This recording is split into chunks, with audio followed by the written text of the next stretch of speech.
Hello दोस्तों। हम जय प्रक्रम के बारे में पढ़ रहे हैं। जय प्रक्रम कहते किसे हैं, सबसे पहले ये जानें। वह सभी प्रक्रम जो संयुक्त रूप से जीव के अनुरक्षण का कार्य करते हैं उसे हम जय प्रक्रम करते हैं। जैसे क्या है जय प्रक्रम के अंतर्गत जो सभी प्रकार के जीव के लिए काम में आते हैं। जैसे क्या एग्जाम में है दिया हुआ है, पोषण, श्वसन, परिसंचरण, उत्सर्जन, जनन इत्यादि। ये जो सारे प्रक्रम हैं जो प्रक्रम के अंतर्गत आते हैं। पोषण हो जाएगा, श्वसन हो जाएगा, परिसंचरण है, उत्सर्जन जैसे इंग्लिश में एक्सक्रीटरी कहते हैं, जैसे वेस्ट मटेरियल को बाहर निकालना होता है, रिप्रोडक्शन जनन को कहते हैं। ये सारी क्रियाएं जो होती हैं ये जय प्रक्रम के अंतर्गत आती हैं। ठीक है, तो सबसे पहले हम क्या करते हैं, पोषण के बारे में अध्ययन करते हैं। क्या? पोषण। पोषण पोषण पोषण कहते किसे हैं? भोजन ग्रहण करना तथा पचे भोजन का अवशोषण एवं शरीर द्वारा पचे हुए भोजन का अवशोषण एवं शरीर द्वारा अनुरक्षण के लिए उपयोग में लेना। हम शरीर के द्वारा अनुरक्षण के लिए उपयोग करना उसे हम पोषण कहते हैं। यानी जो भी हम कुछ भोजन ग्रहण करते हैं उसके बाद वो पचता है, उसमें से जो हम कुछ लेते हैं अपने शरीर में जो मिलता है हमको, इस पूरी प्रक्रम को ही हम पोषण कहते हैं।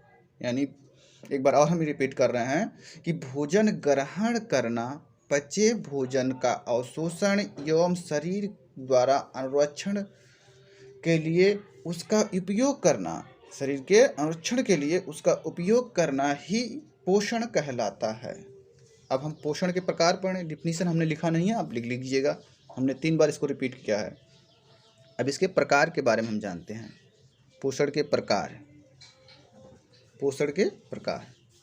कितने प्रकार? 2 प्रकार के लिख लीजिए। कौन कौन से? एक लिखिए, एक होता है स्वपोषण, एक होता है परपोषण। क्या होता है? परपोषण के अंतर्गत ये 3 प्रकार के हो जाएंगे। कौन कौन से? एक हो जाएगा मृतजीवी, दूसरा परजीवी पोषण,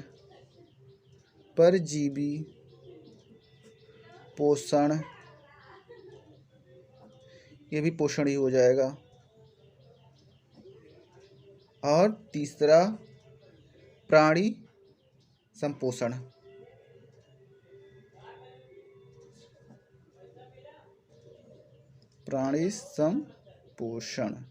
ठीक, समझ में आया? हमने पोषण को बताया डिफिनीशन, उसके बाद प्रकार में हमने बताया क्या? स्वपोषण और परपोषण। परपोषण अंतर्गत 3 हो जाएंगे, मृतजीवी पोषण, परजीवी पोषण और प्राणी संपोषण। ठीक, आइए हम एक एक को स्टेप बाय स्टेप अध्ययन करते हैं। पहला क्या है? स्वपोषण। क्या?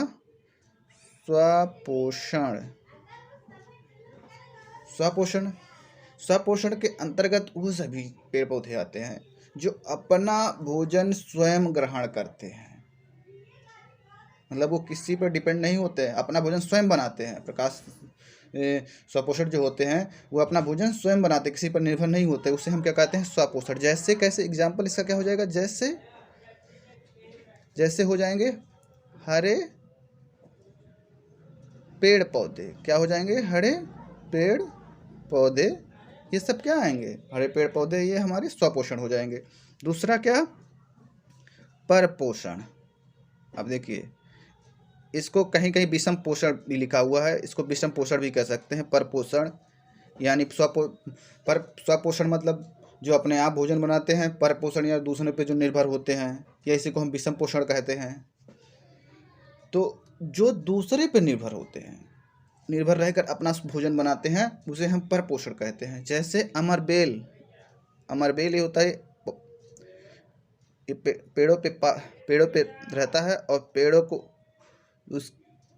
पूरा सुखा देता है, उस पर पेड़ों पे ज़्यादा मात्रा पर रहता है और पेड़ सूख जाता है, मतलब पेड़ों से ही तो अपना भोजन लेता है। और गोबर छत्ता, जैसे जो देखते हैं कभी कभी क्या होता है, गोबर छत्ता, जो लकड़ियाँ होती हैं, लकड़ियों पे कभी कभी आप देखते होंगे उस पे छोटे छत्ते की तरह निकल जाते हैं, उसी को हम गोबर छत्ता बोलते हैं। ये क्या करते हैं, ये सब अपना भोजन अपने से नहीं बनाते, दूसरे से बनाते हैं, दूसरे से लेते हैं, दूसरे पर निर्भर रहते हैं। ठीक। अब हम उसके बाद, ये हो गया स्वपोषण परपोषण। अगला हम पढ़ेंगे मृतजीवी। क्या? मृतजीवी, मृतजीवी पोषण।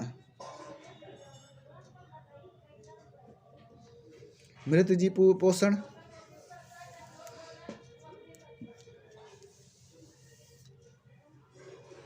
मृतजीवी जो मृत जीवों से ही अपना भोजन प्राप्त करते हैं उसे मृतजीवी पोषण कहते हैं। जैसे बैक्टीरिया हो जाएगा, क्या हो जाएगा? बैक्टीरिया। मृतजीवी पोषण के एग्जाम्पल, जो मृतजीवी जीवों से अपना भोजन बनाते हो उन्हें मृतजीवी कहते हैं। जैसे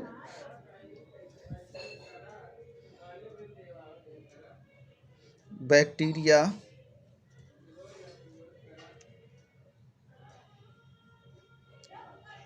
बैक्टीरिया, कवक, क्या? कवक हो जाएंगे इसका एग्जाम्पल। और प्रोटोजोआ, प्रोटोजोआ।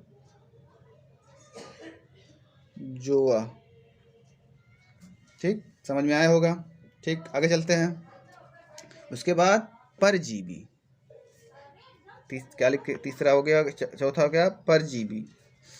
परजीवी पोषण, परजीवी पोषण, परजीवी पोषण। परजीवी पोषण जो होते हैं ये जीव के ऊपर रहकर अपना भोजन बनाते हैं। जैसे हमारे जीव के ऊपर ये रहकर ही अपना भोजन बनाते हैं। जैसे क्या होता है, जू, हमारे बालों में जू पाए जाते हैं और ये हमारे शरीर पे रहकर ही अपना भोजन प्राप्त करते रहे। खटमल हो जाता है, जोंक हो जाता है, ये सब जोंक वो जो देख खून को रस कर लेता है पूरा हमारा जितना रहता है, खटमल हो गए, ये सब क्या है, परजीवी हैं। एग्जाम्पल इसका लिख लीजिए, परजीवी में जू, खटमल, और एक हो जाएगा जोंक, लीच बोलते हैं इसको इंग्लिश में। ये हो गया हमारा पर पोषण, समझ में आ गया आपको। अगला प्राणी पोषण, पांचवा हो गया प्राणी पोषण। प्राणी पोषण के अंतर्गत वे सभी जो प्राणी होते जो अपना भोजन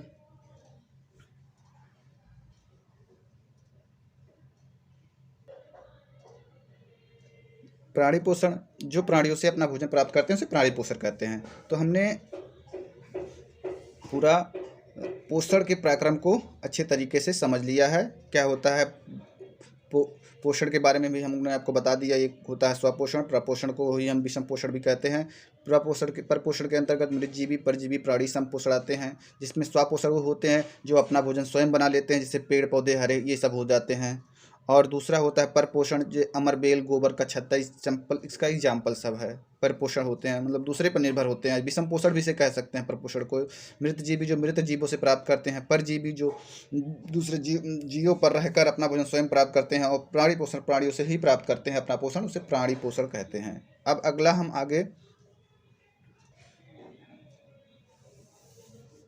हम पढ़ते हैं पौधों में पोषण। ठीक, पौधों में पोषण दो प्रकार का होता है, स्वपोषण और परपोषण। परपोषण को हम विषम पोषण भी कहते हैं, ये बात ध्यान रखिएगा। स्वपोषण ऐसे पौधे जो अपना पोषण स्वयं बनाते हैं उसे स्वपोषण पौधे कहते हैं। परपोषण पौधे, इसमें देखिए जीव, इसमें दो प्रकार के होते हैं। अभी हम अब यहाँ आप कन्फ्यूज हो रहेंगे कि सर आगे पढ़ाए हैं परपोषण 3 प्रकार के होते हैं, वो जीवों में था, ये पौधों में है। पौधों में 2 प्रकार का। अब पौधों में प्राणी पोषण तो होगा नहीं, प्राणी संपोषण, इसमें 2 प्रकार का, मृतजीवी और परजीवी। तो इसमें हो जाएगा, क्या हो जाएगा, एक ये परपोषी मतलब दूसरे पौधों पर जो ये क्या होता है, परपोषी मतलब दूसरे पर निर्भर होकर अपना भोजन बनाते हैं। ये देखो क्या हो जाएगा, पहला मृत जीवी पोषण, मृत जीवी पोषण, मृत जीवी पोषण। अब इसका एग्जाम्पल क्या हो जाएगा, एग्जाम्पल इसका ले लेंगे गोबर छत्ता। क्या हो गया, गोबर छत्ता। कैसे गोबर छत्ता, देखिए अगर लकड़ियों के छोटे छोटे गुटके को मतलब पहले कई जंग आप बागों में देखे होंगे, गांव में आसपास कहीं लकड़ी पड़े रहते हैं, बारिश वारिश का मौसम होता है तो ऐसे लकड़ी काट कर पड़ी रहती है, तो उस पर क्या होते हैं, छोटे छोटे गोबर के छत्ते जैसे निकल आते हैं, छोटे छोटे होते हैं, सफ़ेद सफ़ेद टाइप में, काले काले टाइप में। गांव में हम बच्चे उसको लेकर खेलते भी हैं, छोटे छोटे छत्ते की नुमा होते हैं, उसी को हम गोबर छत्ता बोलते हैं। ये जो होते हैं, जो लकड़ियाँ कटी होती मरजड्डेड हो जाती हैं, उस लकड़ियों के ऊपर निकलते हैं। ठीक, बात आई समझ। दूसरा होता है परपोषण। क्या होता है, परजीवी, परजीवी पोषण। एग्जाम्पल इसका क्या हो जाएगा, अमरबेल, अमरबेल। ये क्या होता है, जो हरे भरे पौधे होते हैं उस पर ये अमरबेल का पौधा जो होता है उस पर चढ़ जाता है। ठीक, उसके बाद वो धीरे धीरे धीरे धीरे धीरे धीरे उस पूरे पौधे को सुखा डालता है। यानी क्या करता है, ये उस हरे पौधे से ही अपना भोजन धीरे धीरे बनाता रहता है और उसको पूरी तरह से सूखा कर देता है, नष्ट कर देता है, धीरे धीरे पूरा सूख जाता है जिस पौधे पर ये अमरबेल के लग जाते हैं। ठीक, आई होप ये बात आपको समझ में आई होगी। यानी पौधों में पोषण कितना होता है, दो प्रकार का, स्वपोषण, परपोषण। परपोषी पौधे दो प्रकार के होते हैं, मृतजीवी पोषण और दूसरा होता है परजीवी पोषण। मृतजीवी पोषण में हमने बताया गोबर का छत्ता, जो आप जानते हो लकड़ियों पे ये निकलते हैं बरसात के मौसम पे, जो जड़ जड़ होती हैं।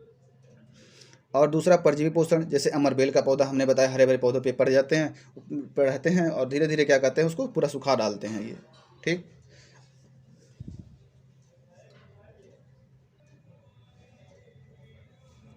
अब आगे हम पढ़ेंगे प्रकाश संश्लेषण।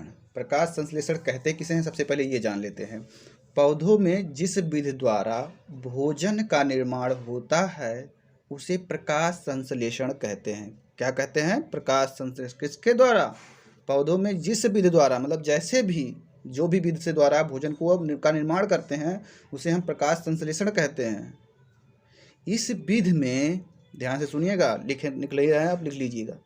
इस विधि में पौधे पत्तियों में उपस्थित क्लोरोफिल सूर्य के प्रकाश से क्या होता है, इस विधि में पौधे पत्तियों में उपस्थित क्लोरोफिल सूर्य के प्रकाश से ऊर्जा को अवशोषित करके जल और कार्बन डाइऑक्साइड की सहायता से ग्लूकोज के रूप में अपना भोजन तैयार करते हैं। इस विधि को ही या इसे प्रकाश संश्लेषण कहते हैं। क्या कहते हैं, प्रकाश संश्लेषण। एक बार और रिपीट कर दे रहे हैं। पौधों में जिस विधि द्वारा भोजन का निर्माण होता है उसे हम प्रकाश संश्लेषण कहते हैं। इस विधि में पौधे पत्तियों में उपस्थित क्लोरोफिल सूर्य के प्रकाश से ऊर्जा को अवशोषित करके जल और कार्बन डाइऑक्साइड की सहायता से ग्लूकोज के रूप में अपना भोजन तैयार करते हैं। इस विधि को प्रकाश संश्लेषण विधि कहते हैं। इसका फार्मूला देख लीजिए कैसे क्या होता है, हो जाएगा प्रकाश संश्लेषण का, लिख लेंगे इसका 6CO2 प्लस 12H2O, बैलेंस करके पूरा हम लिख दे रहे हैं। 6CO2 कार्बन डाइऑक्साइड और H2O को, H2 लिखा ना हमने, जल और प्रकाश, जल को और पानी की सहायता से। ये क्या होता है, सूर्य के प्रकाश की उपस्थिति में क्लोरोफिल की सहायता, सूर्य के प्रकाश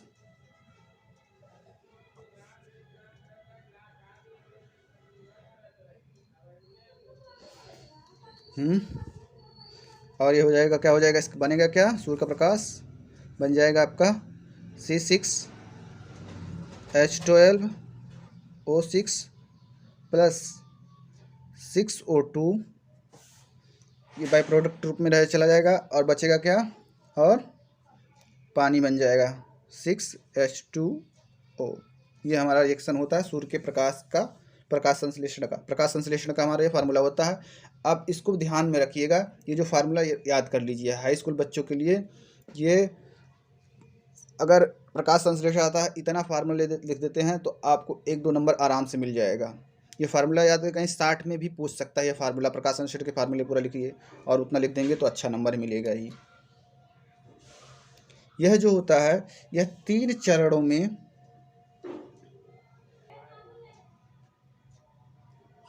यह प्रक्रिया 3 चरण में होता है। यह प्रकाश संश्लेषण की जो प्रक्रिया होती है, यह प्रक्रिया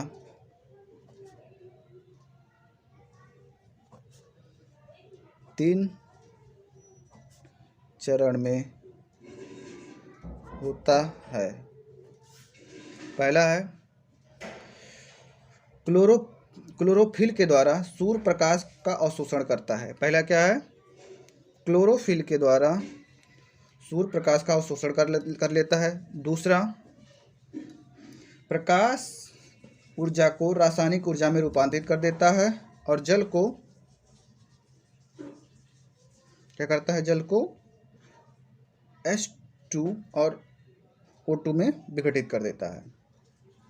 जैसे देखिए H2O को क्या कर देता है, H2 प्लस O2, इसको बैलेंस कर लीजिए, ये हो जाएगा 2 H2O, इधर हो जाएगा 2 इधर, इसमें हाइड्रोजन ऑक्सीजन में विघटित हो कर देता है। तीसरा क्या होता है, ये कार्बन डाइऑक्साइड को क्या करता है, कार्बन डाइऑक्साइड का कार्बोहाइड्रेट में विघटन हो जाता है। क्या होता है, कार्बन डाइऑक्साइड का कार्बन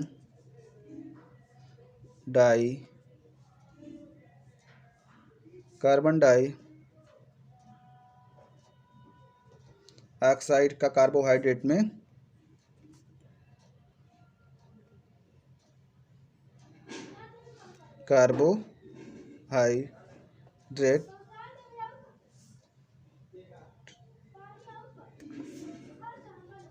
में विघटन। ठीक, 3 स्टेप में हमने बताया। पहला स्टेप में क्या हो जाएगा, क्लोरोफिल के द्वारा सूर्य का प्रकाश का अवशोषण। दूसरा, जल का टूटना, अपघटन होना। और तीसरा, कार्बन डाइऑक्साइड का कार्बोहाइड्रेट में विघटित होना। 3 स्टेप में ये प्रकाश संश्लेषण की प्रक्रिया होती है। और हमने पढ़ लिया प्रकाश, यह प्रक्रिया 3 चरण में होती है। आगे हमने तीनों बता दिया। इसके बाद हम पढ़ेंगे प्रकाश संश्लेषण के आवश्यक घटक, कौन कौन से घटक होते हैं। पहला हमारा क्या जरूरत पड़ेगी, सूर्य का प्रकाश, बेगर इसके तो होगा नहीं, सूर्य का प्रकाश। दूसरा क्या होगा, CO2 कार्बन डाइऑक्साइड, जिसकी मात्रा होती है 0.3। जल, तीसरा क्या हो जाएगा, जल। और लास्ट में चौथा क्या, क्लोरोफिल। क्या होता है, क्लोरोफिल। यानी प्रकाश संश्लेषण में इतने महत्वपूर्ण घटकों की आवश्यकता होती है। तो आई होप ये प्रकाश संश्लेषण का चैप्टर ये आपको समझ में आया होगा। ये प्रकाश संश्लेषण बहुत इंपॉर्टेंट है, इसको बढ़िया से देख लीजिएगा, एग्जाम में आएगा ज़रूर। तो यहीं से हम अपना वीडियो समाप्त करते हैं। धन्यवाद।